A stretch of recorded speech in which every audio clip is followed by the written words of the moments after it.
We will offer the whole of the universe and all the positive merits from all the FPMC centers, every Christmas tree and every supermarket, all the wonderful groceries and peacefulness and happiness to the Buddha Dharma and to the teachings, and offer them to Geshe and all the teachers supporting us on the path.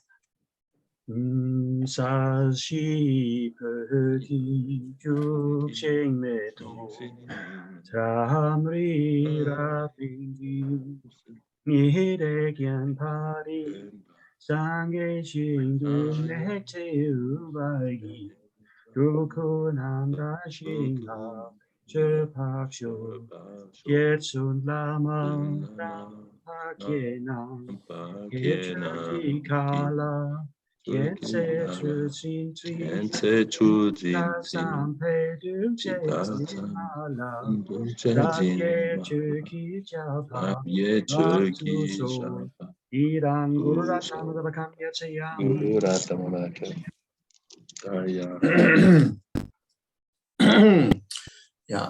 So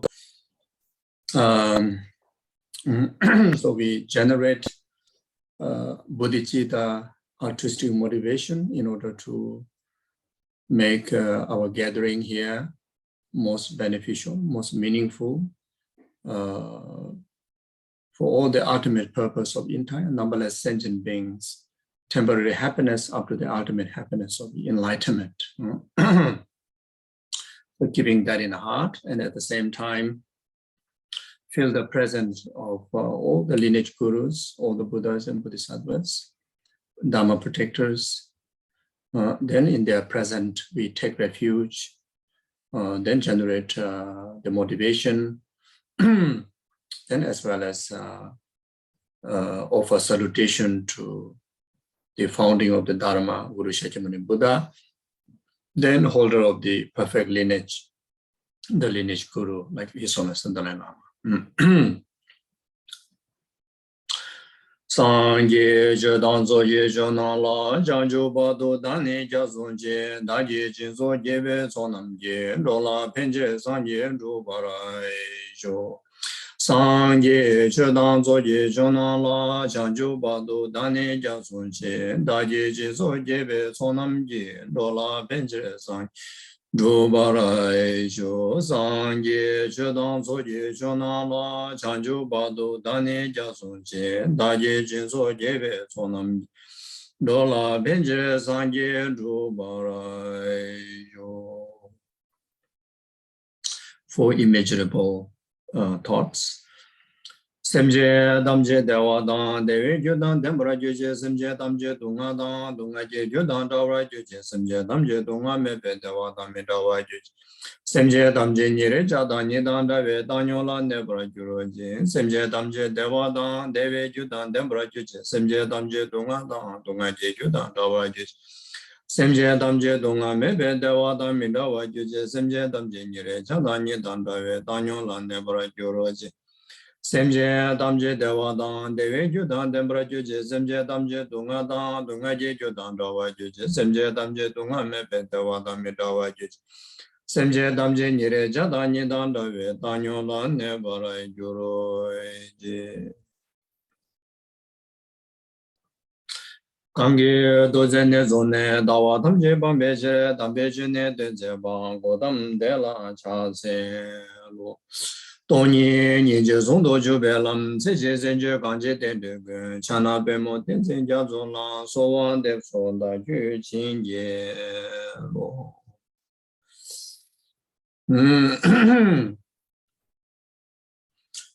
Oh, yeah, so yes. Okay, so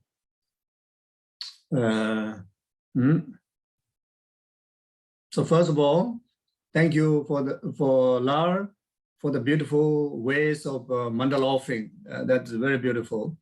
I think if you are in Switzerland, then I think entire Switzerland, you can really make the best mandala offering. The landscapes, the beautiful flowers, the beautiful herbs, vegetables, fruits, legs,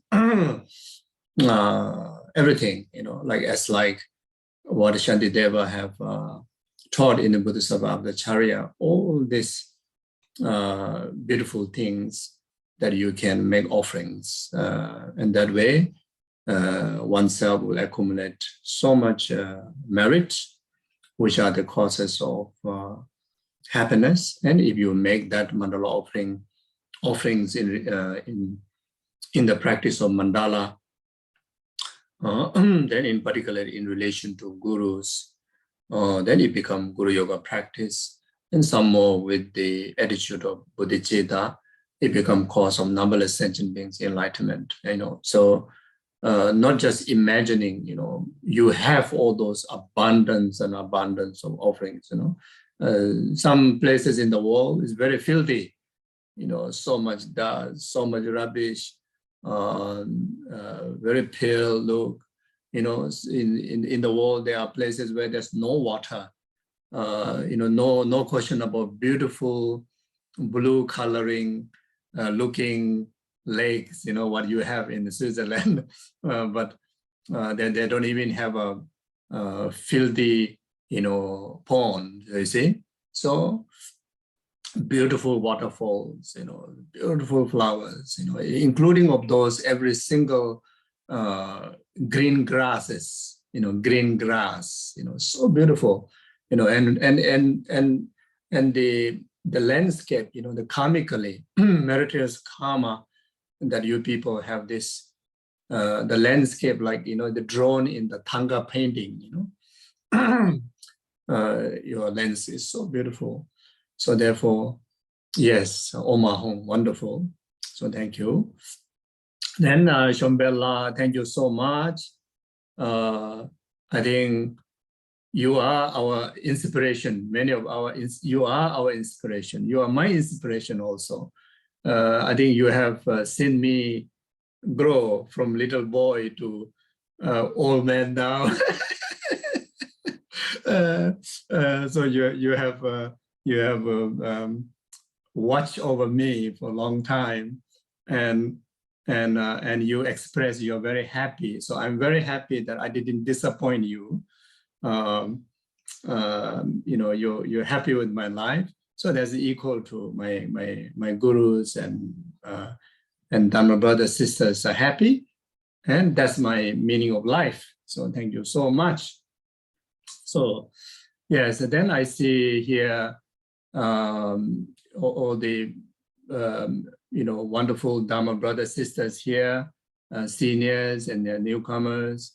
So I'm so happy, so fortunate, just to see each other, and some more for Dharma, some more for creating causes and conditions for us to be most beneficial and serviceable for sentient beings' well-being, at least starting within us, among us. Then we spread around the world and to all sentient beings. So it's so beautiful moment. When we think about the works in the Dharma Center, works for Dharma,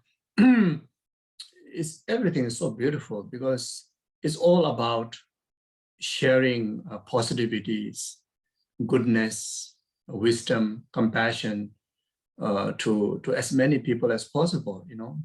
At least start with yourself transforming into that, then try to share, to others. So that itself is so wonderful, so beautiful to have that kind of life. Then all the amazing translators, Severin, that she's been translating from long time. Is a very senior practitioner like that, and then the Felix and the others who are all helping here, all are senior practitioners. Then like that. Yeah. So anyway, no need to say each names, but everyone is playing unbelievable role. So it's so wonderful, so wonderful. So I really appreciate. And we can even end the session here, right here, and it's meaningful.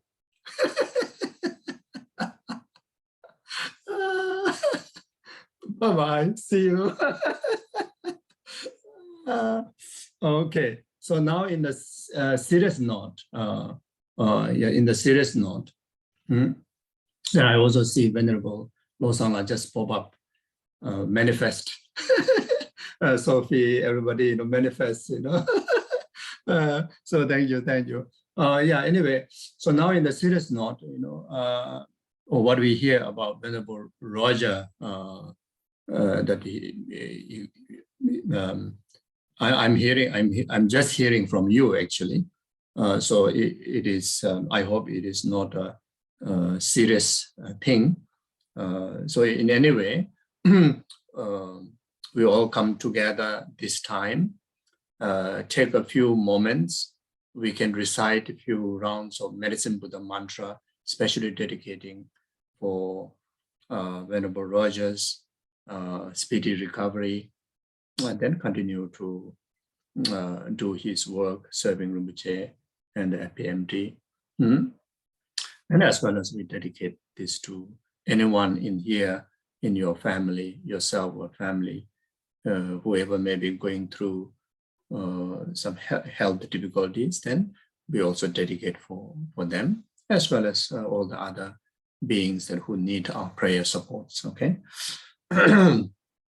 So just now, as I mentioned before, feel the presence of Buddhas, Gurus. So now all those Buddhas and Gurus, they are in their respective appearances, that whatever way that you have visualized, but their nature is medicine Buddha. So you understand their nature is a medicine Buddha, healing Buddha.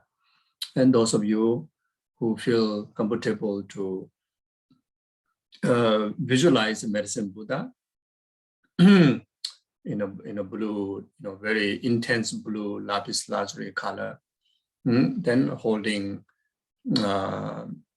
medicinal nectar bowl, overflowing, medicinal nectar, unexhaustibly, and it's like a river flow. It's like a Ganges river, it's like endless flow to each and every beings that who need the healing, not just the pain of suffering, the suffering of pain, suffering of wound, or suffering of physical or mental inconvenience. Most importantly, to purify its causes, the karma and the delusion that that is the reason why have to go through so much suffering.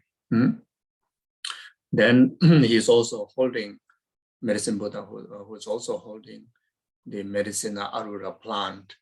Again, that plant, you understand, it has the unexhaustible ability to provide medicinal substance. That medicinal substance, which just that one medicinal substance, have the capability to substitute all the other medicinal substance and heal any form of sufferings that it is causes.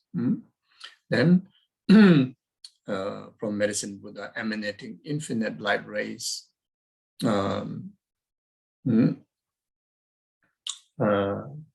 very much kind of bluish color, but then shaded rays with the golden color, and reach to each and every single sentient beings, including yourself. Then with that light, where the nectar channel, not like that. So at this very moment, think of Venerable Roger and anyone that you wish to include in your practice. You can visualize them right in front of you, and where you are the condition to make possible of the healing blessings that come through medicine Buddha. And at the end of the practice, take a moment to have conviction that all the sufferings and its causes are healed completely, healed, never returning way. So more the conviction that we establish, the more the effective of practice it becomes like that.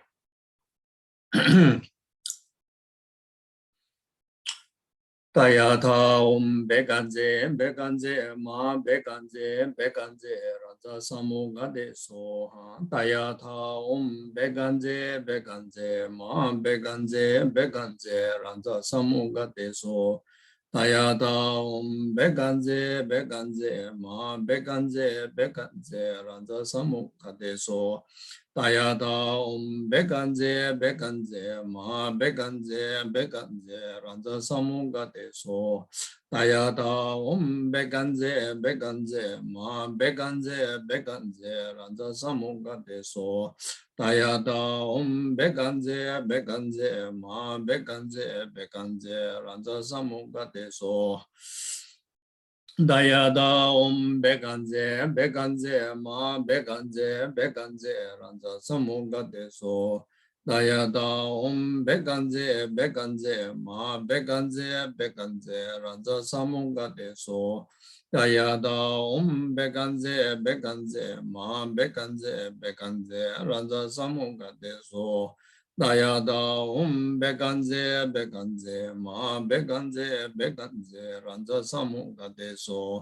Dayada bekanze ma bekanze raja samugade so. Dayada bekanze ma bekanze raja samugade so. Dayada bekanze ma bekanze raja samugade so. Dayada bekanze ma bekanze raja samugade so. Dayada bekanze ma bekanze raja samugade so.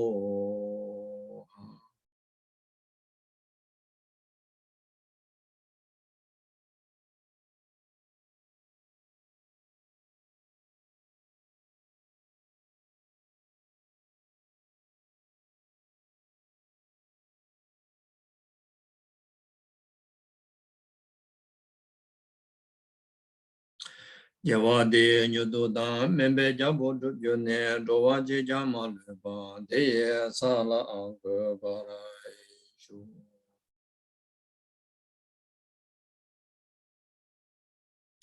Okay, thank you.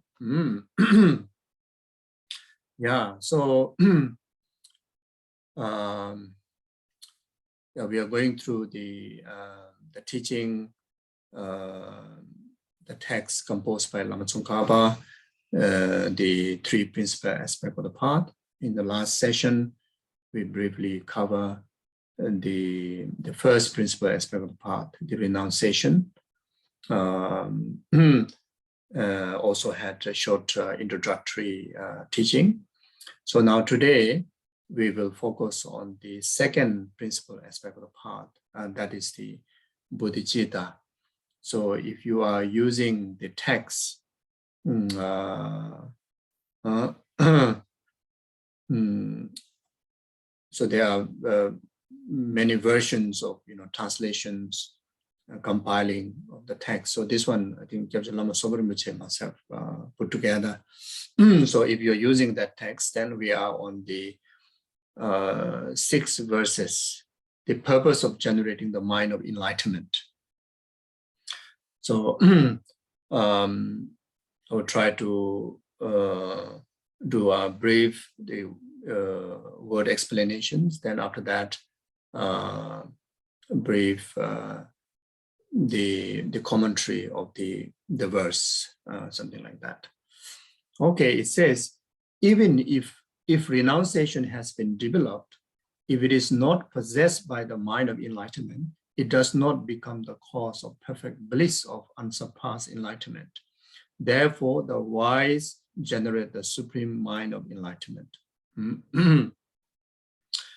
So from the first line, even if renunciation has been developed, the way how we have discussed in last session,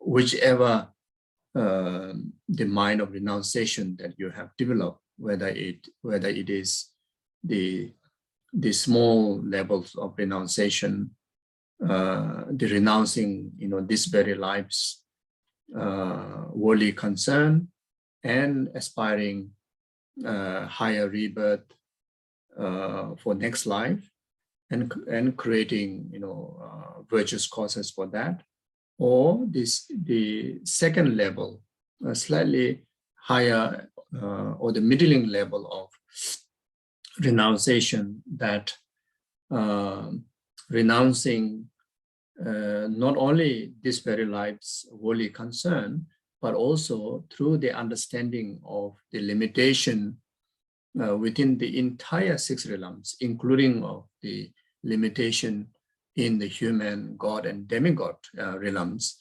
and aspiring the full liberation from the entire, cyclic existence.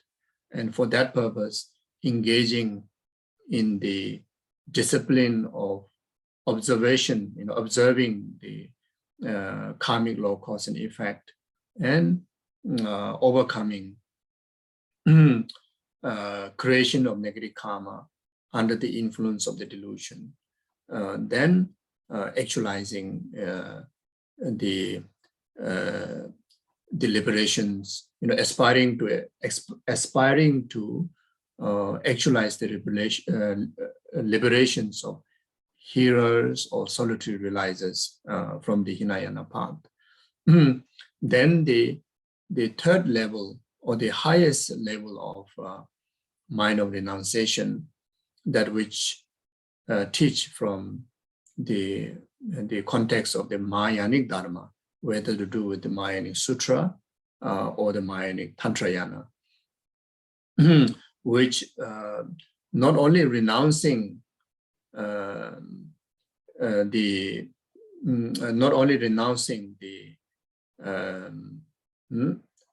entire samsara, but also renouncing the nirvana peace for your own self-liberation,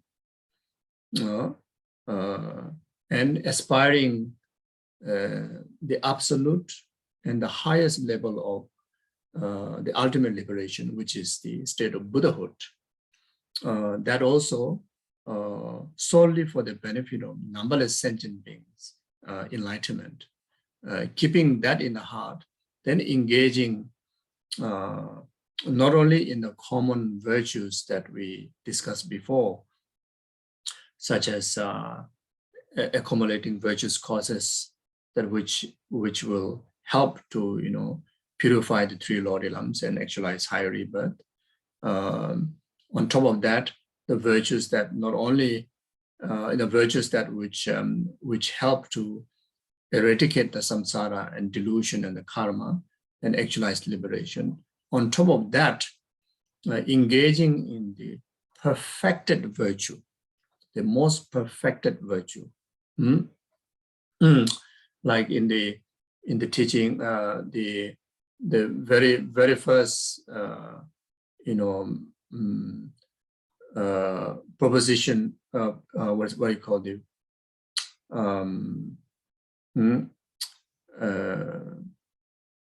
very much the condensed quotation that Buddha have expressed, never to commit negativities, commit wholesome, perfect wholesome virtues. On that perfect wholesome virtue is referring to the virtue that which infused by altruistic motivation, which is the virtue that very much within the context of the practice of six paramita, the the main practice that which describe from the Mahayanic Dharma, the practice of six perfection,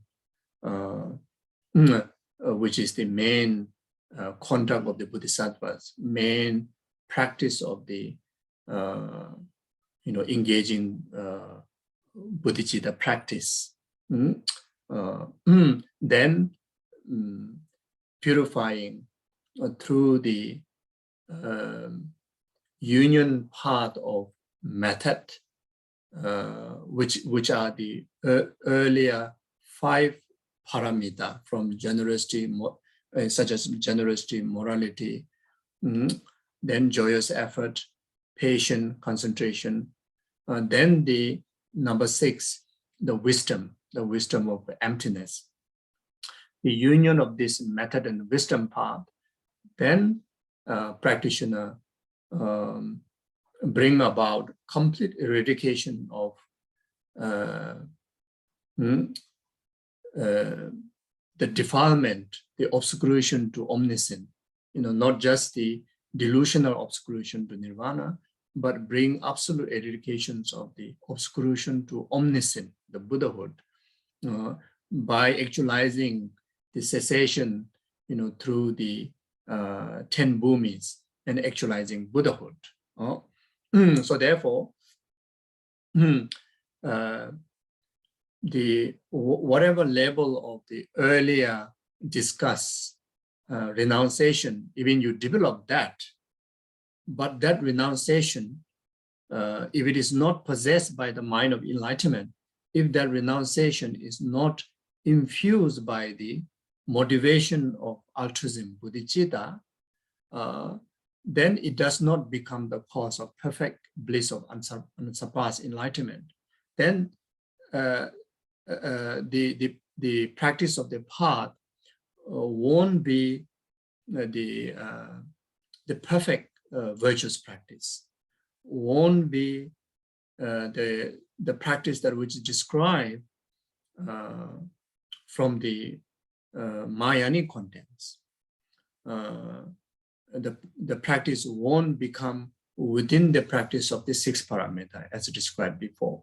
So because of that, then whatever virtue, how intense virtue, virtue that even bring about liberation, the hearer's liberation or solitary realizer liberation, even you're able to purify entire karma, even you're able to purify entire delusion, but the path, the practice won't become cause of full enlightenment, won't become, the path or the virtue that you accumulate won't become antidote to eradicate the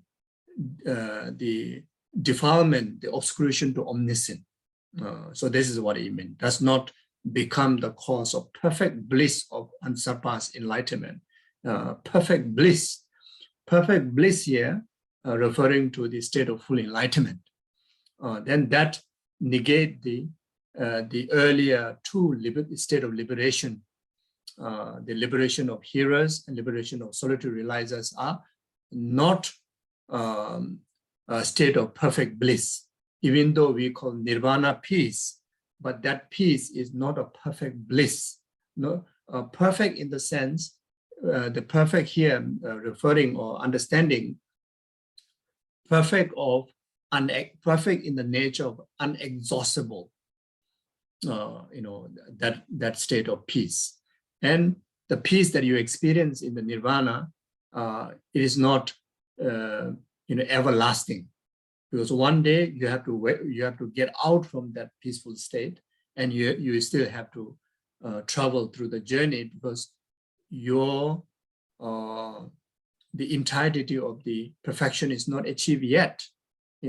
So you need to work hard until you achieve the perfectness in all the qualities, which is the state of full enlightenment. You see, so even though practitioner may remain in the hero or solitary realizes nirvana peace for eons, but even after many eons, one day you have to wake up from that peace.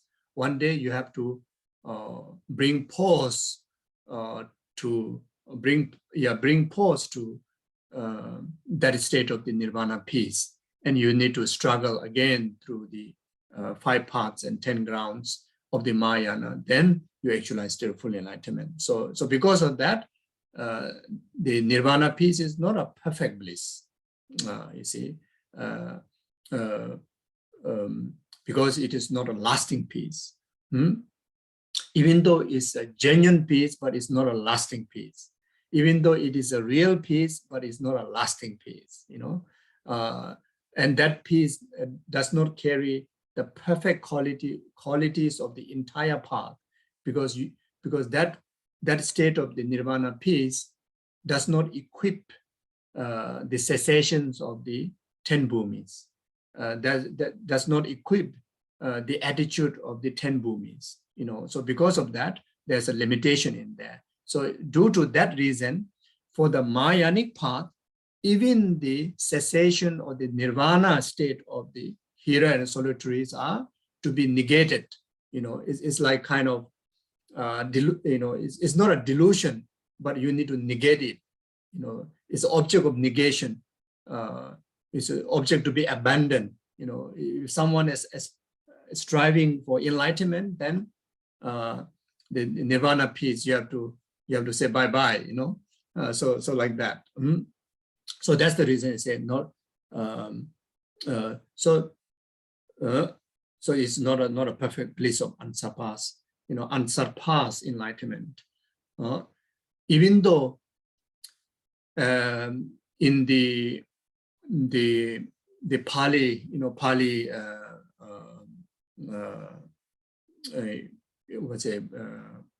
in the Pali text as well as in the Sanskrit text, there are usage of the term enlightenment to the state of the hero and solitary realizers, the state of the nirvana of solitary realizers, and the heroes use the term of state of enlightenment. So even though it's a state of, the reason of using state of enlightenment on the basis of there are practitioners who assert there are 3 ultimate state of liberation. But from the Mahayanic content, from the Mahayanic content, then from the Mahayanic content as well as from the reality content, then there's only one ultimate cessation. There's only one ultimate liberation. Even though you may travel from other, you know, the earlier 2 different journey of the path and achieve liberation, but the ultimate liberation is there's only one. But then there are other texts, there are other philosophers who assert there are 3 ultimate state of liberation, you know. So when someone achieves the state of the hero's liberation, that is ultimate achievement. Or someone who follows solitary realizer's path, then when you achieve the cessation, the liberation there, that is ultimate. You don't have to follow any other paths. You know, you don't have to go through Mahayanic path. You don't have to go through hero's path. So because of that reason, they assert 3 ultimate liberation. So but in actual fact, those are the philosophical assertion, and there are practitioners who follow different philosophy and different lineages, and they achieve, you know, that kind of stages of practice. But in ultimate reality, you have not achieved the absolute, you know, ultimate cessation, which has to be the state of full enlightenment. So just to have a broader idea, you know, so this to be understood. So because of that reason, then here the full state of full enlightenment is referring to unsurpassed, the perfect bliss of unsurpassed enlightenment. So the word unsurpassed, you can interpret, you can understand in that content. So therefore, the wise generate the supreme mind of enlightenment. So wise here is, you can understand someone having a big heart, you know, not just thinking about your liberation, but you're thinking for everyone's liberation. Then you can be a wise one, you know. in our worldly way, you know how to think about your benefit, then you are the wise one, you know. You neglect about your benefit, and you dedicate your life of others, then you say you're foolish, you're unwise. But the Dharma way, Dharma way, in particularly in the Mayanic contents of the Dharma, then wise person is someone who carry the heart of altruism. Then you become wise one. And as long as you are in not that category, then the other way, whatever language you want to use, So anyway, so with no offense to anyone, if you appreciate Mayanic Dharma, if you follow that path, then you have to understand that way. Otherwise, it's difficult to say, who are wise, who are not wise, isn't it? So now,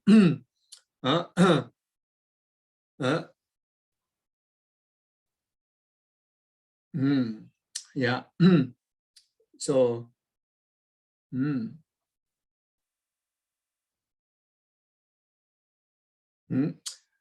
another way of understanding the wise one, someone that who understand all the benefit of great compassion, who understand all the benefit of Bodhicitta, Bodhisattva's way of life, who understand the values of the qualities of full enlightenment, and who understand the limitations of self-cherishing attitude, not just understanding the limitation of self-grasping ignorant, but someone who understands the limitation of self-cherishing attitude. So that that kind of person you can understand as a wise one. You see. So if I may say a little bit of few quotations of the benefit of the Bodhicitta, so that so that we know how to be wise one. So the Nagarjuna in his precious garland, it says, if you and the world wish to obtain unexalted enlightenment, its root is the spirit of enlightenment, the Bodhicitta. Its root is the spirit of enlightenment, firm as the king of mountains. So someone that, who hold Bodhicitta, what do you call the irresistible way in conviction in Bodhicitta.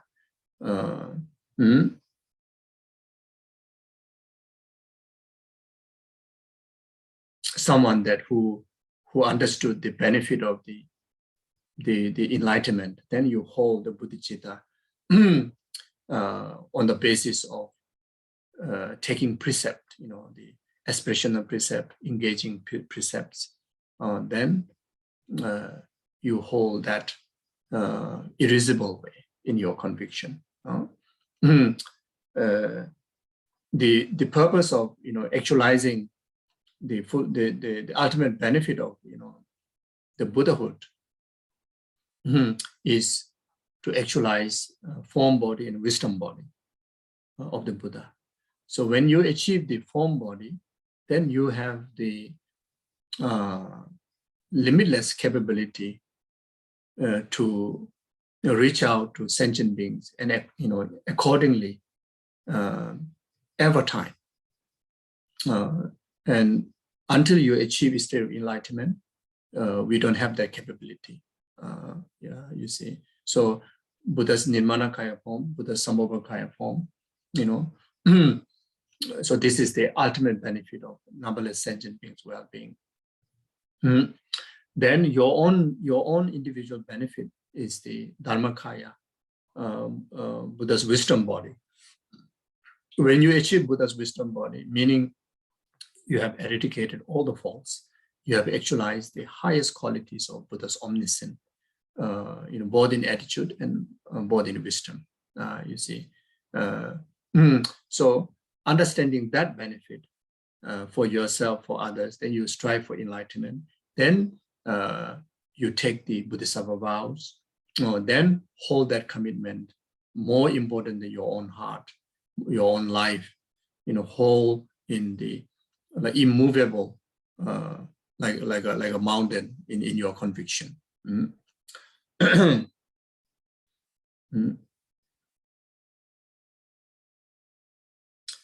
Then,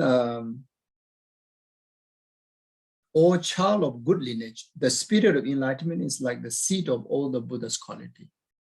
So if we want to actualize all those enlightened qualities, you want to benefit yourself the best way, and you want to be in the service best way to rest of numberless sentient beings, then the Bodhicitta serve as a seed, without which, all the fruition will never grow.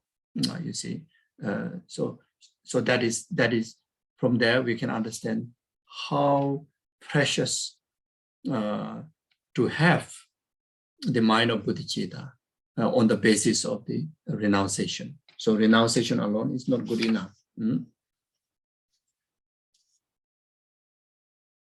Also, the Maitreya Sublime Continuum says, aspiration to the supreme vehicle is the seed. Wisdom is the mother for generating the Buddha's quality.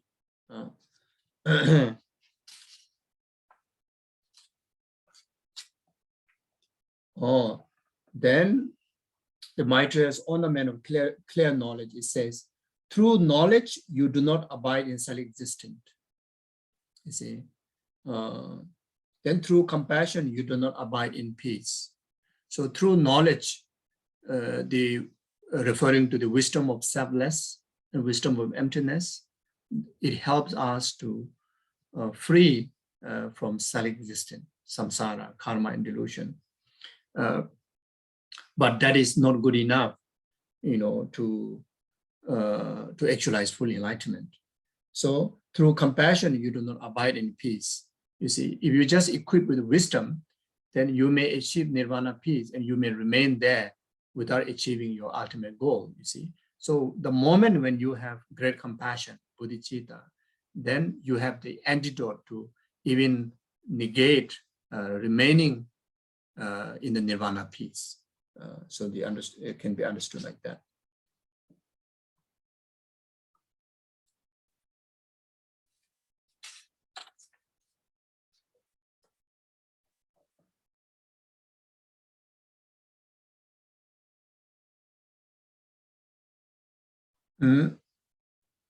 Then the Shantideva's Bodhisarabhacharya, it says, the force of sin is great and extremely intense.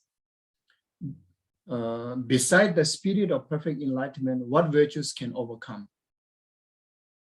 You see, so when we look into our own day-to-day life situation,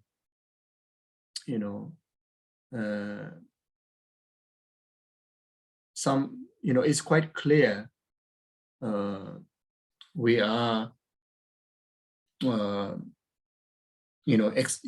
life is quite intense with ups and downs, isn't it? Even physically, maybe looks perfect, but then emotionally, we go through great challenges. Very much a journey of life, came up like that. And since little child, we struggle when we are a baby, we struggle when we are in a kindergarten, we struggle when we are in a primary school, then even after that, when we are in a high school also we struggled. Then in college also we struggle. Then after that we thought that, get job and engage life would be perfect, but then getting worse.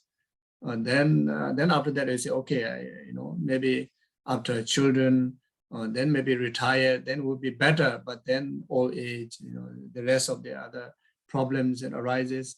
So so very much throughout the life, ourselves is a living example. The life is quite intense in the consequences of past sin, past karma. You see, every experience is a result of cause and condition. Nothing just pop up in the empty space without any reason. So everything is a result of karma. So therefore, even though we do not wish to experience even the slightest form of suffering, but then suffering comes in our way, problem comes in our way. We understand the delusions are no good, and we really want to overcome. But then delusions, flow into our mind stream like a water flood, like that, uncontrollably. All these are because of past karma, you see. So now we truly want to purify them, isn't it? We want to purify the suffering. We want to purify all the causes and conditions of the suffering. And we need perfect antidote, the best antidote.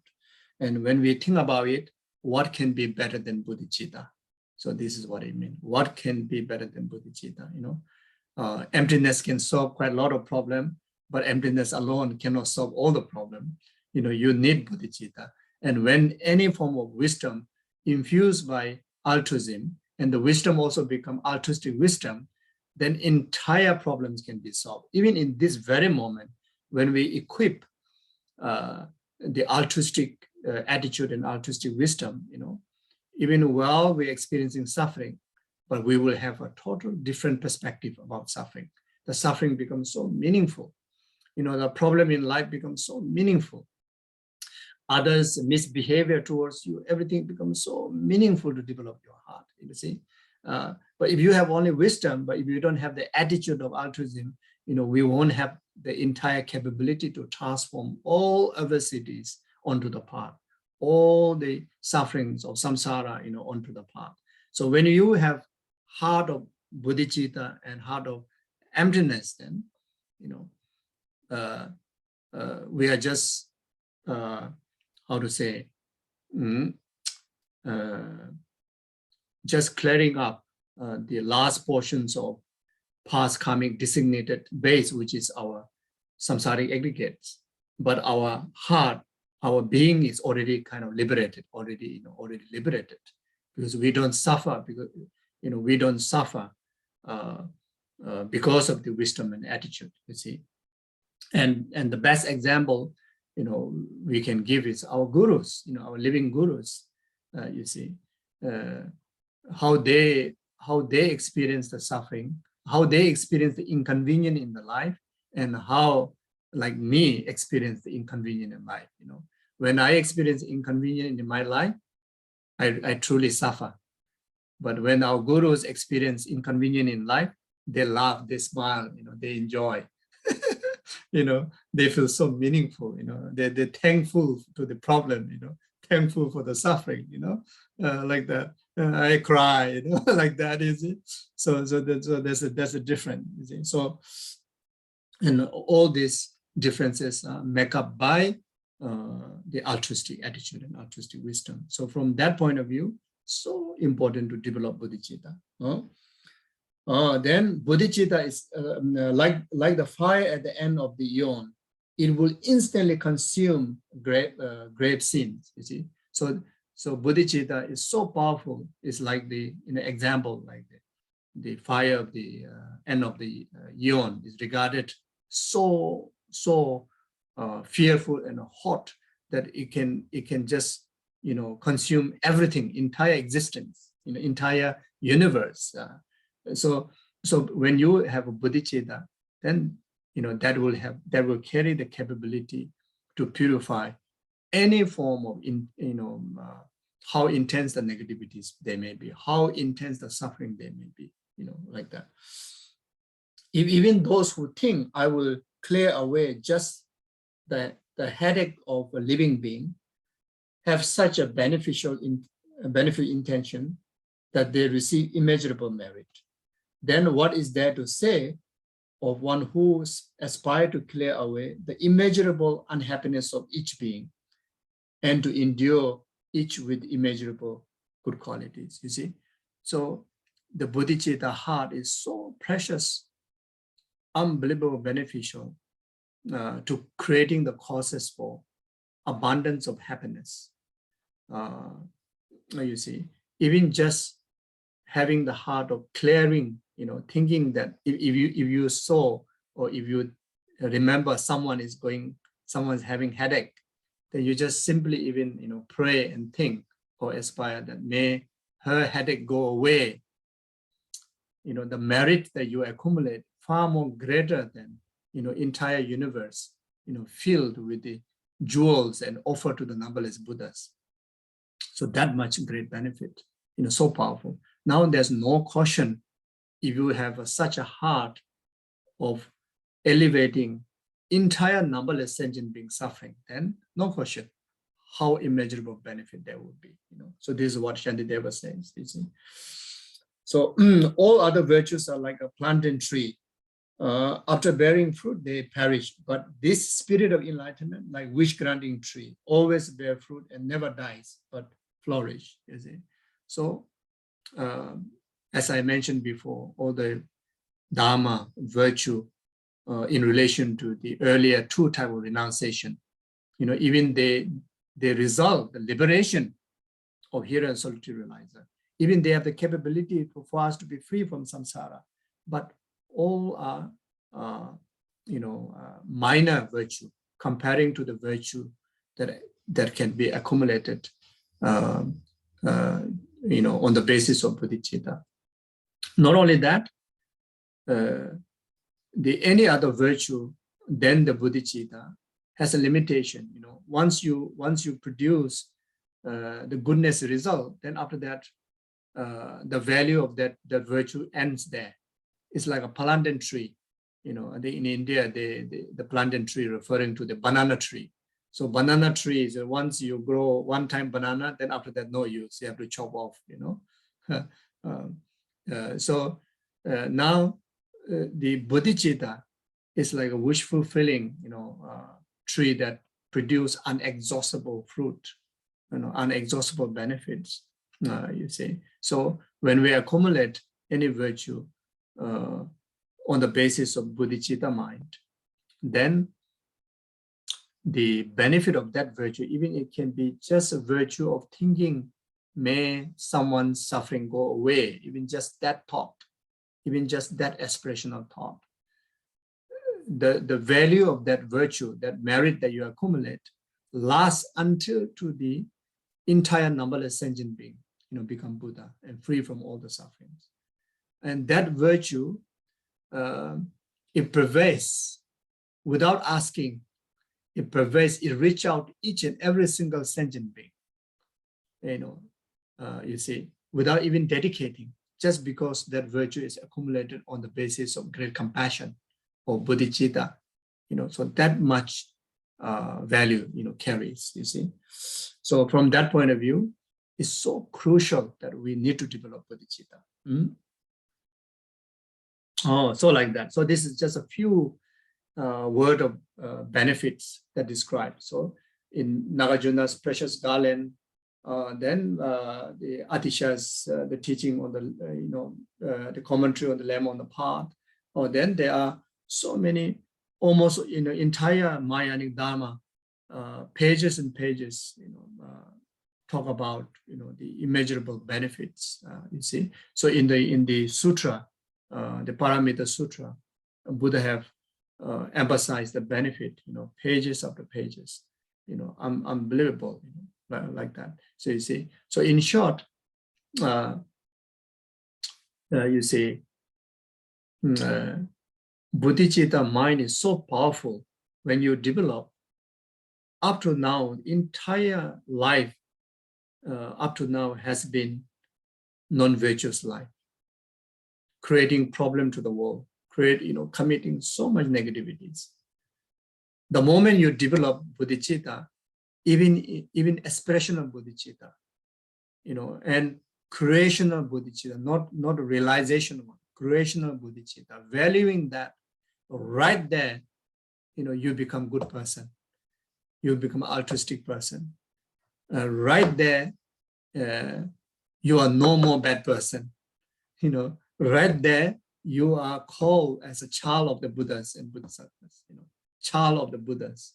You become you are valued like a similar like those Bodhisattvas, you know, how much we respect the Bodhisattvas, how much we offer respect to Bodhisattvas.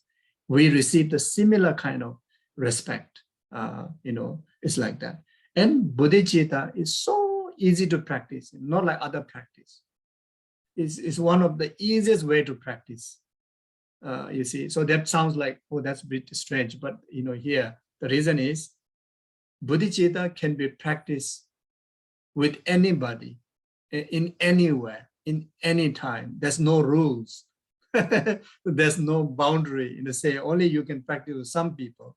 You know, you cannot practice with some people, not like that. Or you can practice only in the morning, but not in the evening, not like that. You know, you can practice when you're happy, but not when you're unhappy, not like that. You know, you can practice all the time, anytime, with everybody, you know. And some more, you know, you can, it is so useful, you know, it's so useful. There's so many good things, you know, in critical time, no use, useless. Even many virtues in a critical time, you know, useless, you see. When someone really make you angry, oh, the Bodhicitta is most useful, you see. When someone is angry towards you, maybe generosity, maybe, you know, other practice may be quite struggle, you know. But the Bodhicitta, when you carry Bodhicitta heart, you know, right there, you know, you have the immune system to deal with that, you know, the harm givers, you know, it's so effective. Then when you get sick, you know, the Bodhicitta instantly, you know, you know, you have the heart of appreciation of your sickness, and your sickness become like a wish fulfilling jewel. You know, physically, yes, you're painful with the wounds, but then your heart filled with the bliss, filled with the purpose, you know, because the entire life we are searching for purpose. You know, we are searching for purpose, we're searching for meaning, you know, and the purposeful and meaningful are the reasons or the causes which will bring happiness. And we are looking for happiness, isn't it? We are searching for happiness. You know, when we practice Dharma, we are searching for happiness. Even when we talk about enlightenment, we are searching for happiness. You know, instead of enlightenment means instead of everlasting happiness, you know, whether we use happiness or not, we are looking for happiness, you know. You know, looking for food, we are looking for happiness, you know. Yeah, looking for partner, looking for happiness. You know, looking for nice dress is looking for happiness.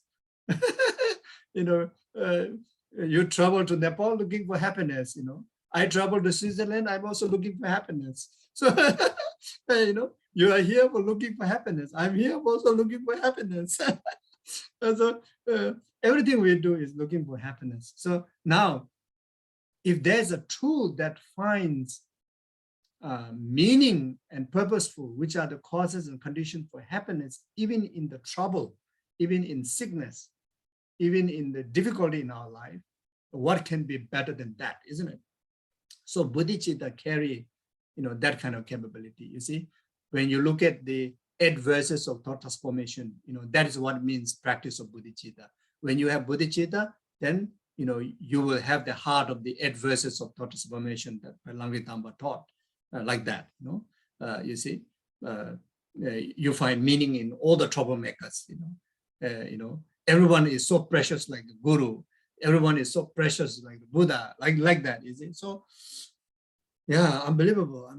You see, so it's like the yummiest thing, you know, the most beloved thing that you ever obtain, you know. So it's so wonderful, you see. Like that. So that's why it's so important to develop Bodhicitta. Okay. Yeah. So now I will move on to the second verse, which is how to generate the mind of enlightenment, how to generate Bodhicitta. Now this is the homework we need to do, you know. It sounds wonderful. Okay, now, okay. Then we have to develop it, you know. It just wait there, doesn't drop onto us, isn't it? So now here, Lama Tsongkhapa teach, swept away by the current of 4 powerful rivers, tied by the tight bonds of karma, so hard to undo, caught in the iron nets of self-grasping. completely enveloped by the total darkness of ignorance, endlessly reborn in a silent existence, ceaselessly tormented by the three suffering, thinking that all mothers are in such a condition, generate the supreme mind of enlightenment. So this is the way, how this is the way to think to develop Bodhicitta. So now the word meaning swept away by the current of the four powerful rivers. We are very much, our life is very much like kind of swept away by the flood from past life to this life. In fact, from beginningless lifetime, life after life until now, and we may sweep away again if we don't actualize the altruism and get, fully liberated.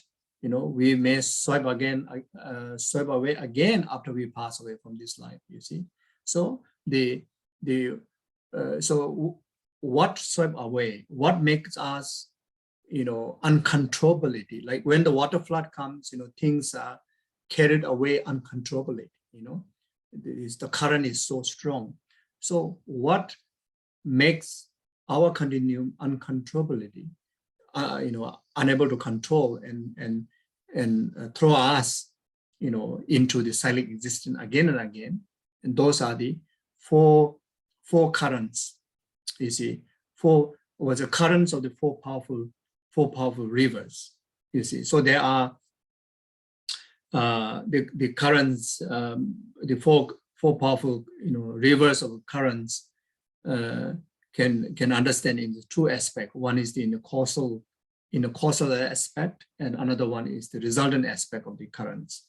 So the causal aspect of the currents that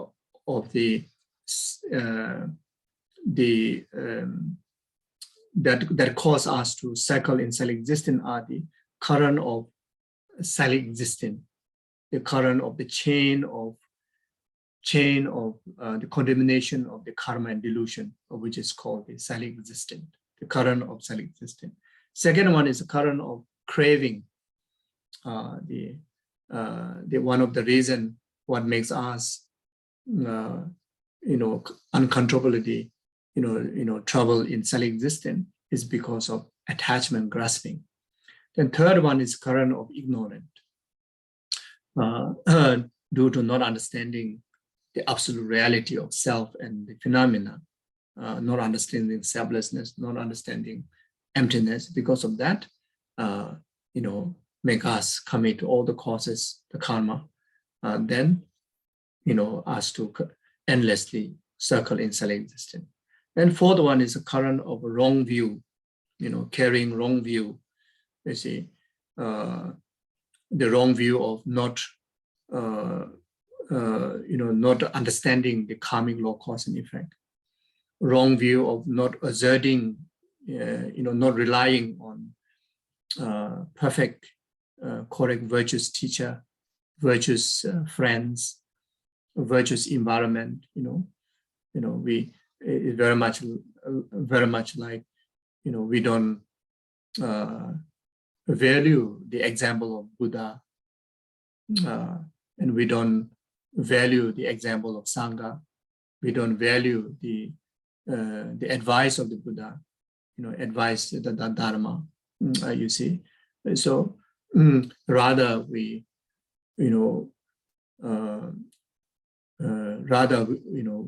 we very much depend, or we very much befriend with the wrong, worldly environment, with worldly people, worldly knowledge, worldly companions, meaning, teach about the value of, like such as worldly concern,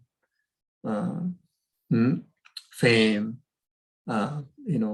status, name, the meaning of life is all about that, and nothing is important, So if we only learn that kind of wisdom, then from the point of view of the Dharma, then we fall into wrong view. From the point of view of the Dharma, then if we only listen to that kind of advice, we don't, we neglect the advice of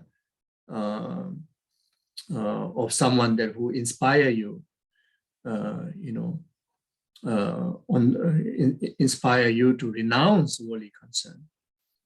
You see, then valuing the friends, people who circle of the people that who mainly you get influence are, completely stuck in the worldly concern, and completely neglect and even don't believe, the concern of the beyond worldly purposes, beyond this lifetime's purposes, So these are also, from the Dharma point of view, this also, understand what means by wrong view. Then the wrong view also understand holding the view of self, permanent, self as a self and phenomena as a, permanent, it is nature, independent is nature, autonomy, it is nature,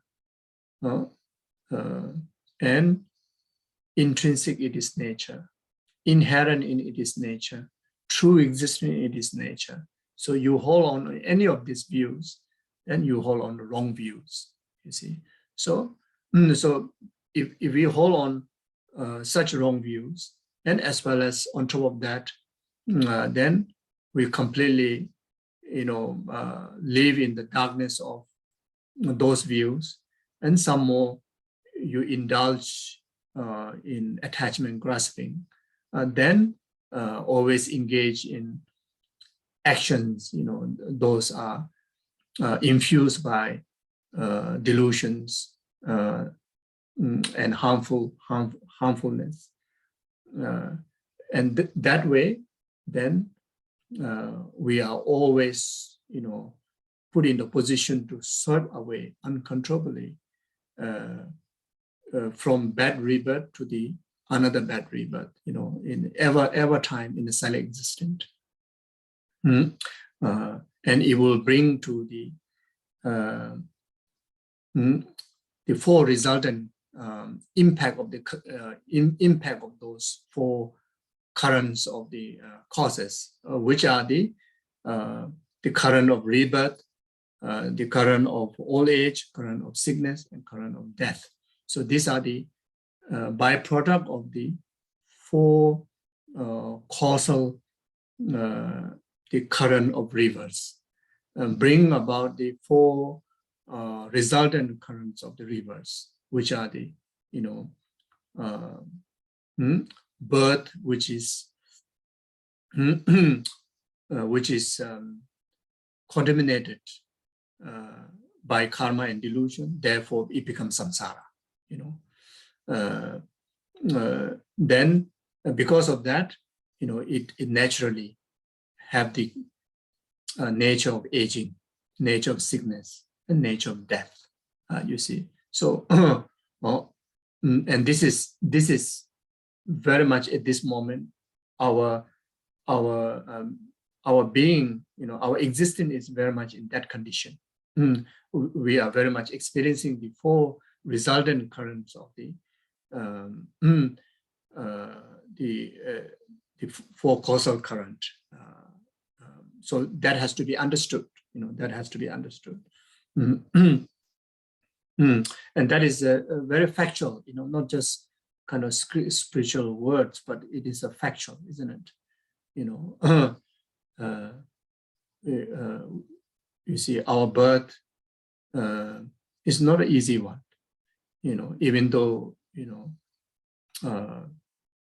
we're born as a human being, but this birth, the life, come with a package of old age, sickness, and death, and that is absolutely inconvenience. You see. So, and not only that, we can notice very clearly we are committing the four causal currents. We are developing the four causal currents also. You see, we are intensifying this. We are intensifying the karma because we keep committing karma. We are intensifying the delusion because the delusions, we never really put effort to overcome the delusions. Then not only that, attachment is part of our life, and we sometimes serve for the attachment. We put a lot of effort to fulfill attachment demand. You see. Then not only that, we live in a quite ignorant state, even though they are full of knowledge out there of Dharma, but comparing with the knowledge that we learn for the worldly concern is very little, to the Dharma.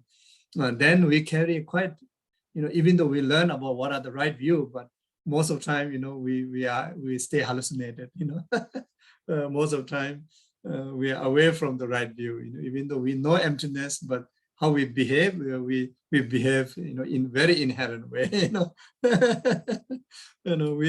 we know the karmic law cause and effect, but then sometimes karmic law cause and effect, you wait a moment, I better misbehave first.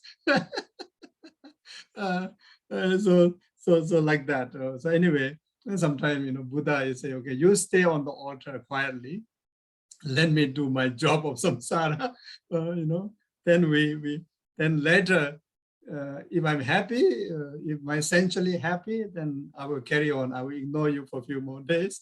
But if I'm in trouble, then I will come back and do prostration and say, okay, sorry, Om Benza Sato.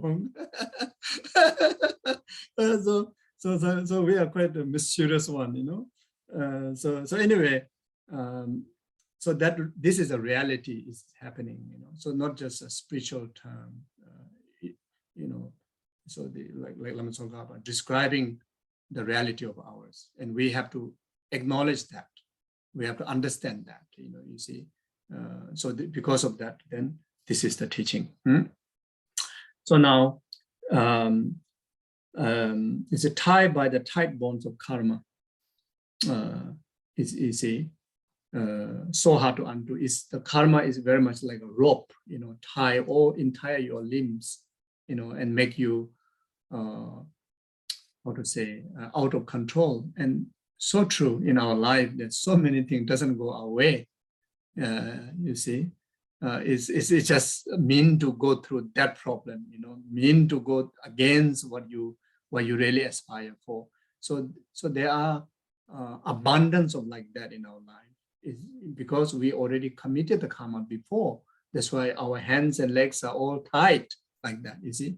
So if we want free flow in future times, if we want life to be according with our own will, then we have to stop committing, karma. So in any way, in this very situation, is very suffocating, isn't it? So the main point of the teaching here is we have to understand about the four currents of the causal four currents, resultant four currents. Then after that, we have to understand how suffocating I am, by the ropes tying around, by the karma like that. Then caught in the not only tied with the rope in all your limbs, but you're caught in the iron nets of self-grasping. It's like you put in the cage, which is the self-grasping like a cage, and some more is the iron one, the hardest one. So can you imagine, you are already in the river flow, it's overwhelming, flood, river flood. Then entire your limbs are tight. And not only that, you are in the cage of ignorant, cage of the self-grasping, you see, like, self-grasping is like, hold so tight, me, isn't it? So it's already tied by karma, but on top of that, then you some more hold so tight like that, I won't let go. You see, you won't put even a moment to just, okay, yes, I'm tied by the rope, but I try to find a way to release it, at least 1 finger, 2 finger out like that, but we some more hold also tight. Then completely enveloped by the total darkness of ignorance.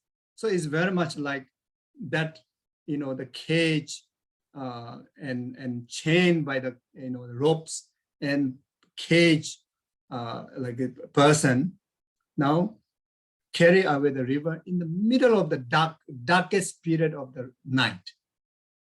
So even though they may be, if you find some external kind of help, maybe the rescue team, may able to, find you, but no way, because completely darkness. It's like completely darkness, you see.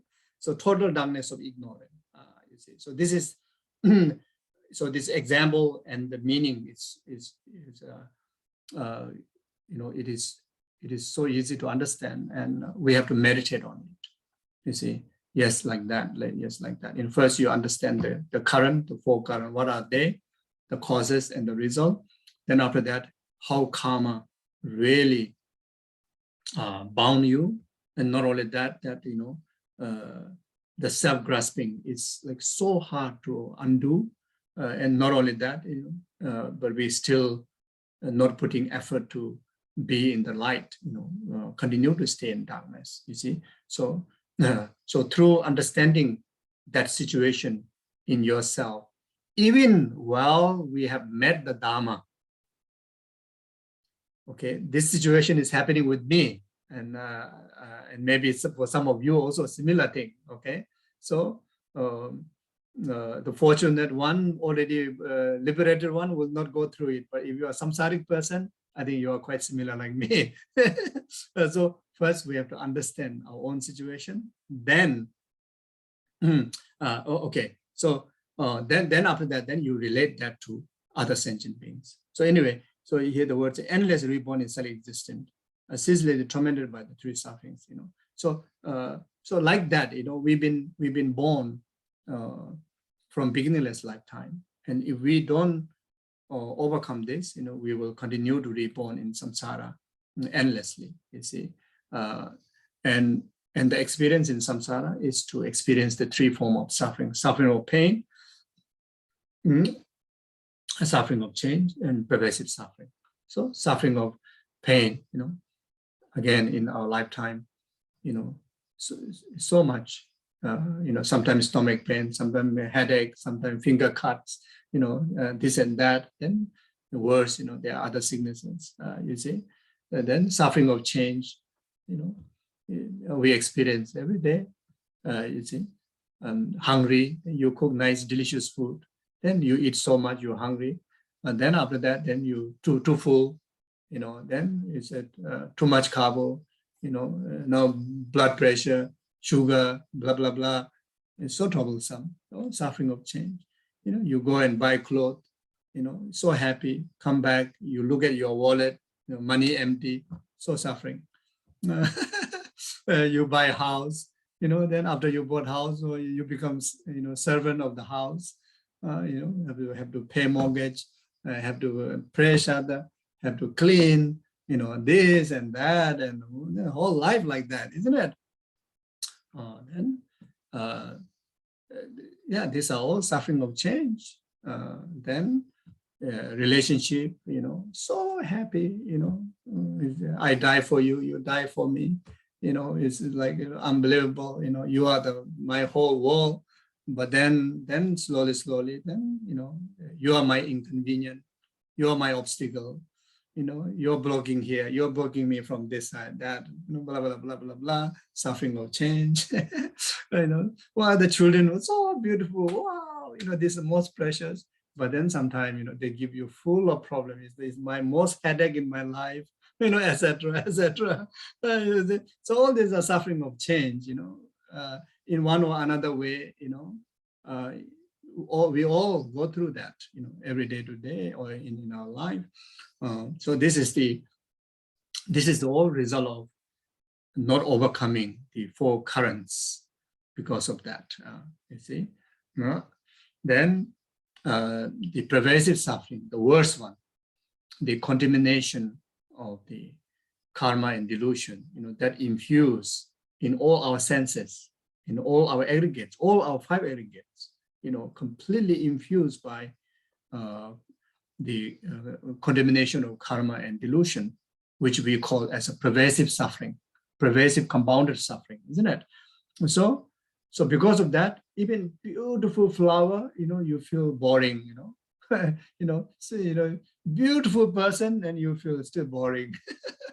Delicious food, but then there's something is wrong, there's carry limitations, not good, not nice, not enough, and me, I, etc., etc. So all this is because of samsara, because of the contamination of karma and delusion, you see. So even our eye consciousness, where the lenses of contamination, lenses, what do you call doesn't carry the polarized, what do you call, lenses to, overcome seeing all the samsaric thing, limitation, when we carry the lenses, there's the karmic technology, karma delusion technology, everything is got limitation. Our ear senses, our feeling senses, our mental senses, you see. So you see, so when we practice dharma, and especially when you develop altruism, then you see all lenses change. All lenses, your eye lenses change, your ear plug change, your feeling, the sensational, the system change, your mental attitude, everything change. And then, like very much like Buddha, Bodhisattva, or the great practitioners, the best change one is Buddha, everything, Buddha's pure land, everybody is, Buddha, for Buddha, everyone is Buddha. In Buddha's eye, everybody, there's no samsara, no suffering sentient beings. Everyone is Buddha's Buddha's celestial beings. Everything is Buddha's celestial realm, like that. You see. So that's why samsara exists in Buddha's eye. Impure exists in Buddha's eye. But in Buddha's eye, there's no samsara. In Buddha's eye, there's no impurity. You see, there's 2 ways to understand. It's because of that. So, and more than that, since the ultimate nature of every existence, whether it's samsara or liberation, is lack of inherent existence, lack of intrinsic existence. Therefore, if our mind change, we can change the world. If our precept change, can change everything. So it's because of the value of its ultimate nature is not intrinsic because of that.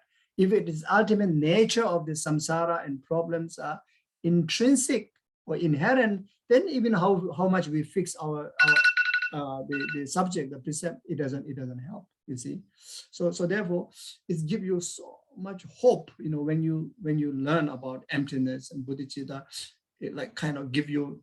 You make you so excited, you see, like so hopeful, yes, I can do it, maybe by tomorrow, I can see everything like Buddha, how Buddha see like that, and if you really want to see tomorrow, then is it in your hand? You just have to practice it, practice harder. If you want to see 10 years later, then you practice slightly slower. If you want to see countless eons lives later, then don't practice, throw a little bit, say so it's so wonderful, you see, because of the nature of emptiness. Then the truths of bodhicitta, all the goodness is hopeful. All the goodness, all the happiness we aspire is hopeful. It's such a powerful, understanding, powerful mind. You see. So anyway.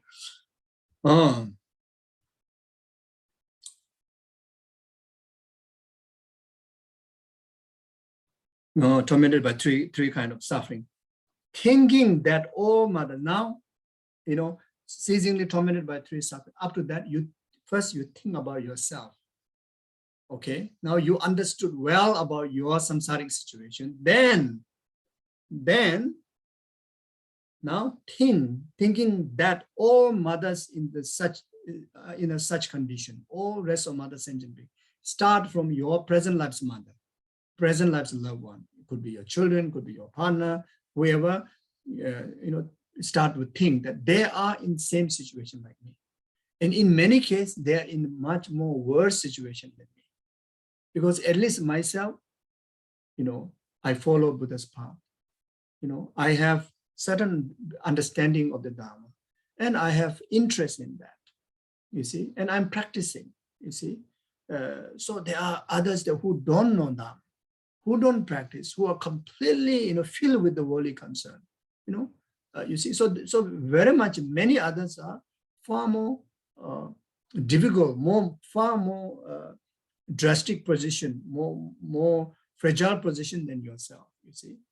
So in any way, so think like that to the rest of the others, then generate the supreme enlightenment. So this is also the third level of the renunciation, you see. So when you think of your own suffering, then you suffering and its causes, but through the understanding of the four currents, the resultant four currents, the causal four currents, then you generate compassion out of that to understanding others are also in same condition. That is the great renunciation. And the great renunciation is the pathway to develop bodhicitta. So these lines, these verses are pathway to develop bodhicitta, you see. So even though in general, teachings, there are two traditional methods.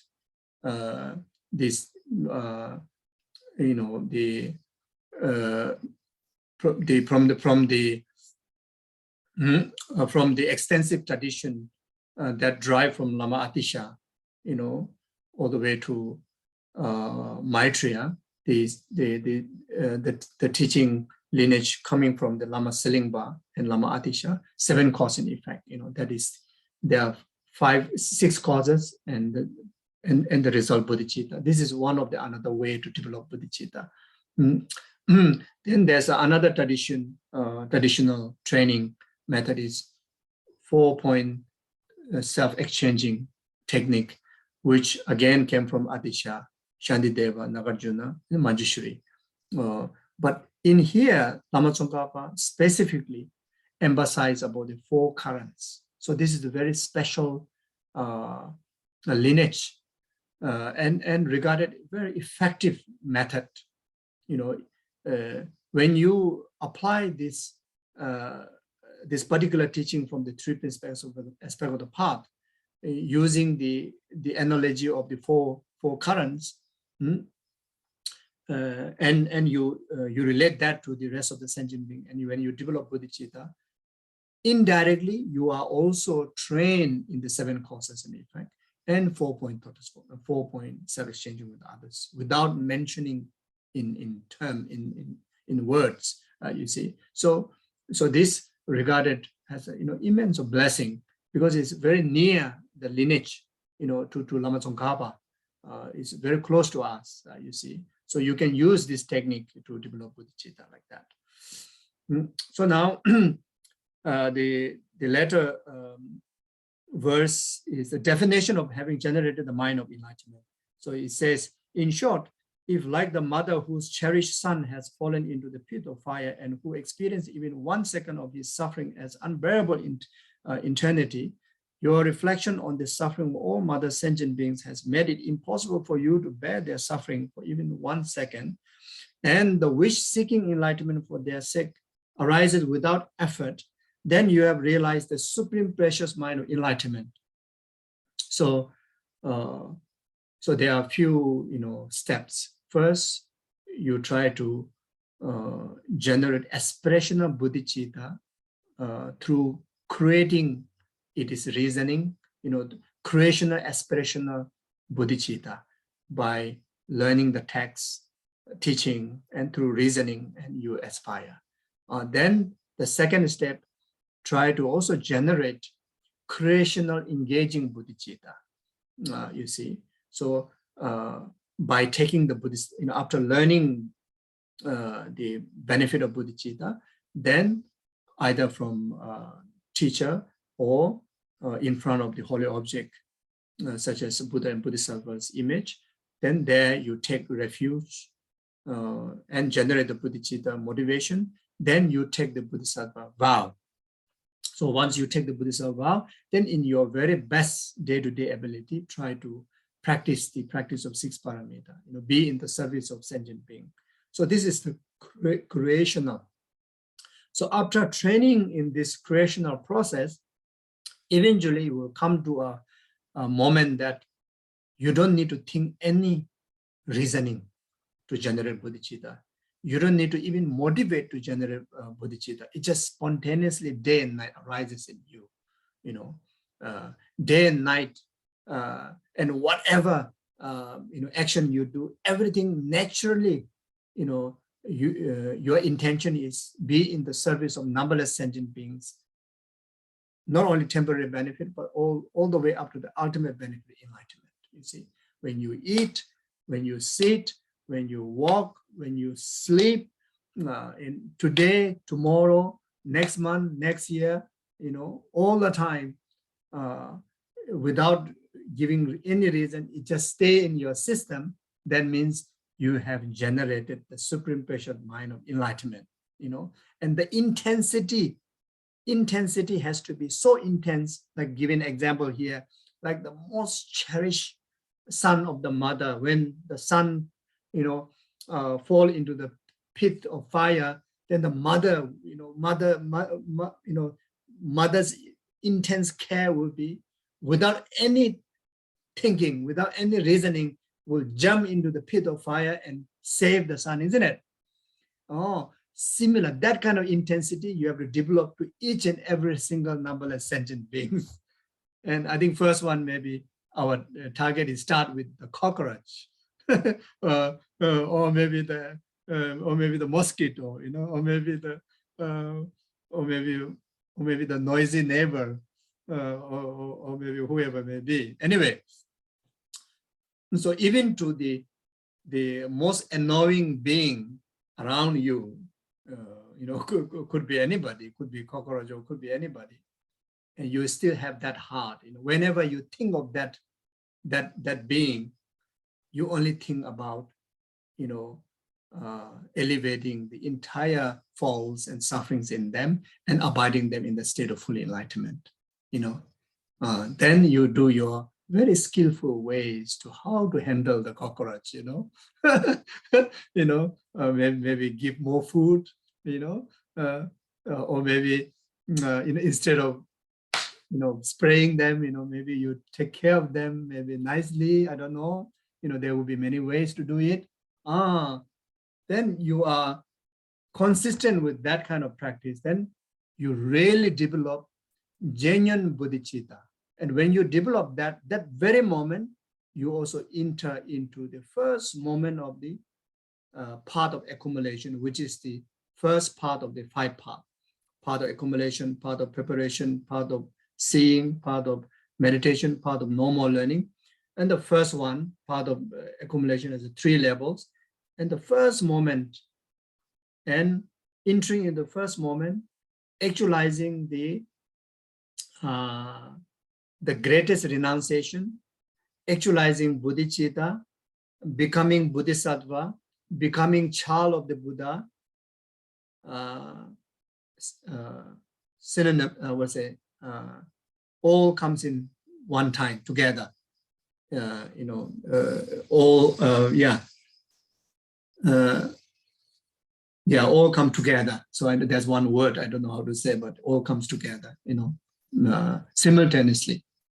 All comes together like that. Okay, in this note, I stop here. I think I took some of your times already.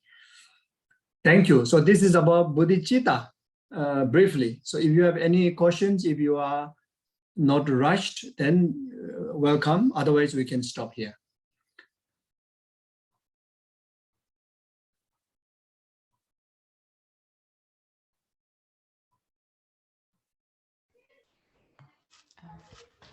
Hi, Geshe. Okay. I have a question. Okay. What would And you also, if in case if any individual, if you are busy, you need to leave, then please feel free to leave anytime. Okay. Please ask a question.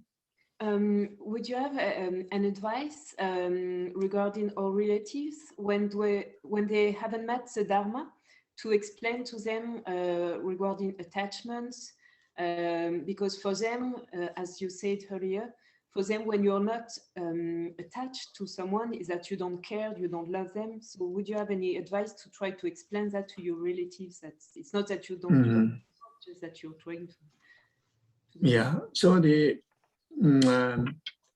attachment and the love, affection, that which the Buddha's teaching also asks us to develop. There's a very fine line. The attitude looks like almost the same. It's undistinguishable, but the differences you can make if you do that totally on the basis of the benefit benefit of that other person, unconditionally, of any interest of self-purpose, then that affection, that way of loving someone can become true love, the love that Buddha asked to develop. But if there's some bias, such kind of attitude that you want to express to loved one, but then when it comes to somebody else, then you don't do that. Then that shows you have other kind of opposite mind. Then that shows that the love that you express to your loved one is very much the attachment. There's an element of attachment. So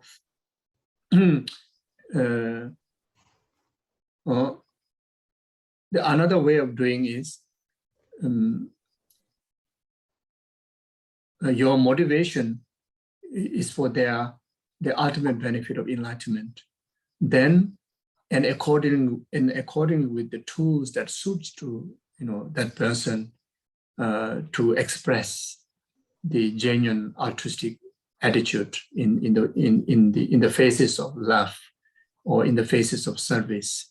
So in that way, outwardly may look like the ordinary kind of expressions of love, but in actual fact, the practice, it become a genuine, pure practice.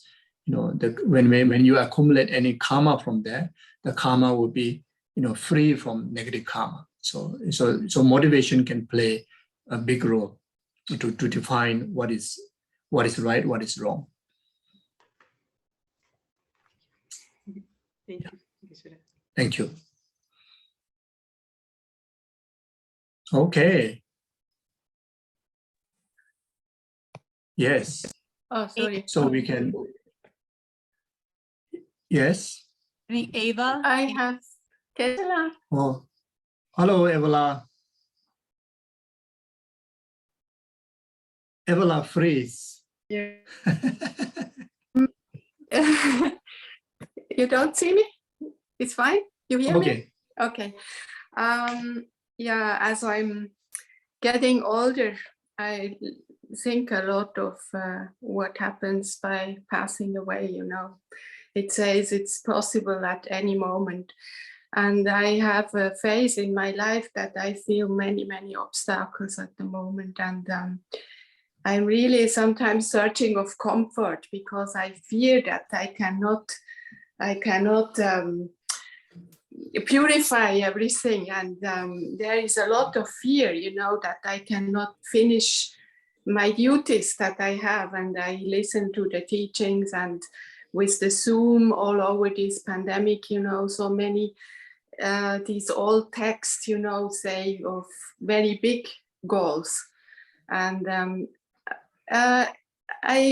if you can give a little bit comfort, that would be wonderful. Okay. Well, yes. So I think like what I have expressed from the various teachings, the benefit of bodhicitta. The moment you have the heart of, concerning the enlightenment of all the sentient beings, then simply dedicating your life, whatever go through, at least my purpose of life is for that. Even though I need to deal with this, I need to deal with that, but purpose of my life is numberless sentient beings enlightenment. So as long as you carry that attitude, then even you don't have time for other practices, even how life is, difficult, but the future is bright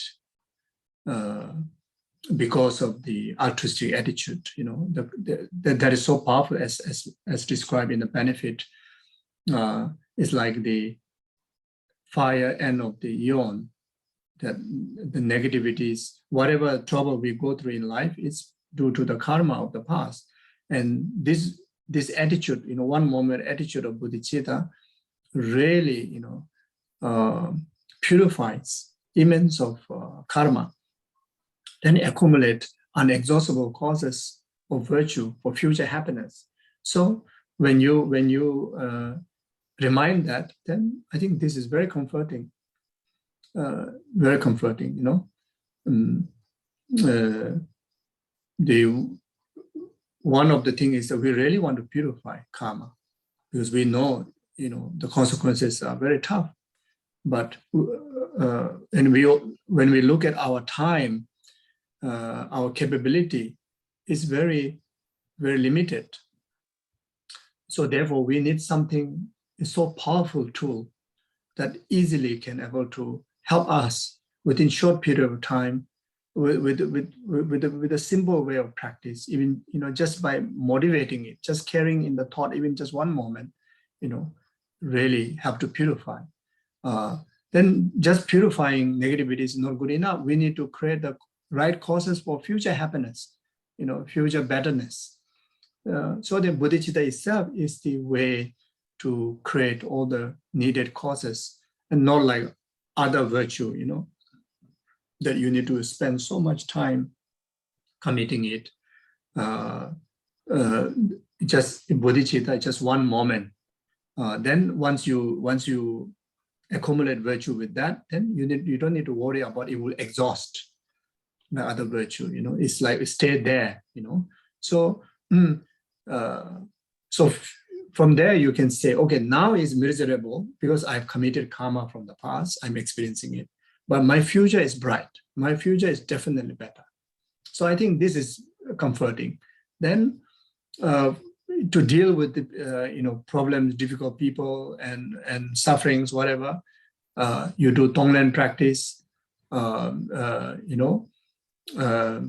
Then according with the situation, again through bodhicitta, you can relate to that. Then all become again meaningful. You see, so I think that way, I think, can be quite comforting.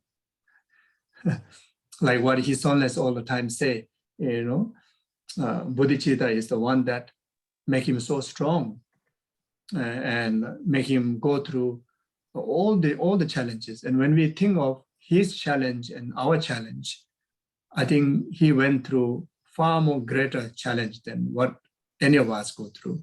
He go through losing his family members, since little boy, separation from parents. Then he went through the war. We regard war is unbelievable painful, and he went through that. He was in the middle of the war, and killing so many of his family members. The Tibetans are his family. All of them like his children, and killing in front of him. And then the way he escaped is not an easy route, unbelievable, Then after that, every single moment, even though he's in the free country now, but every single day he need to hear all the bad news that are happening in Tibet, which is like happening in his own family. hundreds and thousands and millions like that, you see, and he's still able to smile, moving forward in his life, be strong, be positive, be courageous, and feel life is so meaningful, purposeful because of bodhicitta. He says the strength is because of bodhicitta, and he read again and again Shantideva's Bodhisattva Avacharya. The text he always remind us, read that, it will help you so much. You say it helped him so much, you see. So I think the samsara way, there's so much limitation to overcome our problem. Even there's a best dog, if someone is sick, even you have all the money, also, there's a limitation, you see. Even you have so many family members, if you need help, also got limitation. If you are young, also got limitation. If you are senior, also got limitation. So I think in this limitation situation of samsara, we really need Dharma, and Dharma can comfort us. Even for simple way, like in my life, in my own way, there's a lot of struggle, a lot of challenges since little boy, and only the Dharma, helped me. You see, only the Dharma environment helped me. Even when I was a little boy, when I'm suffering, even though I don't understand Dharma then, but because of just thinking of my teacher, it helped me. Then after that, so many challenges, losing your family members, this and ups and downs, Dharma environment, Dharma, somehow, you just try to read it or recall it, or try to be in that environment, even for one moment, one day, somewhere, somehow it helps. Thank you so much. Thank you. And in a very common way, we are all Dharma brother, sister. When, whether individually know that, anyone in the trouble or not, we all practice Bodhicitta practice, okay? So every day, we do practice. Like and give example myself, each and every one of you, always in my prayers dedication, whether I know what's happening in you or not, but we roughly know we are in samsara, so always dedicated prayers, and always try to practice as hard as possible. And basically, you're not alone. If someone's going through, I think emotionally comforting is good to know that all the gurus, Dharma brothers, sisters, there may be no phone call, there may be no meeting face to face, but everybody is thinking about me, supporting me. That's also necessary to understand. Yeah. Okay. Thank you. Okay, yeah, so thank you very much. And yeah, we dedicate this merit from this session and the collective merit from the past, present, and future, all the merit also committed by Buddhas, Bodhisattvas, Gurus, all the sentient beings. Collectively, we dedicate this, all the sentient beings free from entire oceans of samsaric suffering, which causes karma and delusion, and actualized state of full enlightenment. We also specifically dedicate this collective merit for Venerable Rogers to be overcome, whatever challenge that is going through. Also dedicate this to all our Dharma brothers, sisters, whoever go through any form of challenge, themselves, their family members, through you, which we collect this collective merit, and through individually from you, then please do dedicate to overcome all the difficulties and actualize all the wishes and happiness and liberation, enlightenment accordingly. May this collective merit also dedicate to overcome the war, natural disasters, diseases.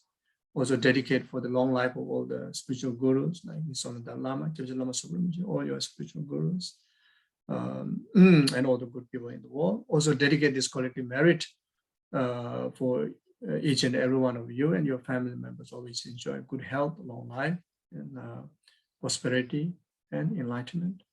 Also dedicate this collective merit for all the virtuous institutions, monasteries, nunneries, centers, and especially the three centers in Switzerland, free from all the inner outer city obstacles, actualize all the conducive conditions to preserve the virtue, the Dharma, both in learning and as well as in realization. May days be auspicious, every single moment be auspicious. In short, we dedicate all the merit, just like how the Bodhisattva son of mother we dedicate the same way. Then we also understand the merit, the purpose we dedicate, the object we are dedicating, all lies in the nature of emptiness. Chancho semjo rinpoche maje panam ji kiwani bombe ba kone kondo pewa ji tonya tawa rinpoche maje panam ji kiwani bombe ba kone kondo pewa ji rinpoche tawa rinpoche maje panam ji kiwani bombe kone kondo pewa ji jambe bawa ji de kemba do kondo sambo de ande ji de da kunji ji su dalo kyawa de tam ji rado ji zo chebe kyawa tam ji ngo gala chu do da ji jebe zawa sambo cheje rado ngo ga ji kare rawe ko be jinga penda de wa ma le chu chere se wa de shabe se de ba do ten ji tu zo chen ji ngo jabe de jinjo be ko zo do ba chozo ko le me do 다소 되제 본도 시작돼 쇼 semje ba chinji ba nyudo ne tanju kyoe ne ma le ba ta do chungwa. Okay, thank you very much, and sorry for taking a lot of extra your time, and take care. Thank you, Geshe. Thank you so much. Thank you, Geshe. Take care. Yeah. Thank you. Thank you. Take care, Evala. Take care. We are all with Please you. come back. Yes.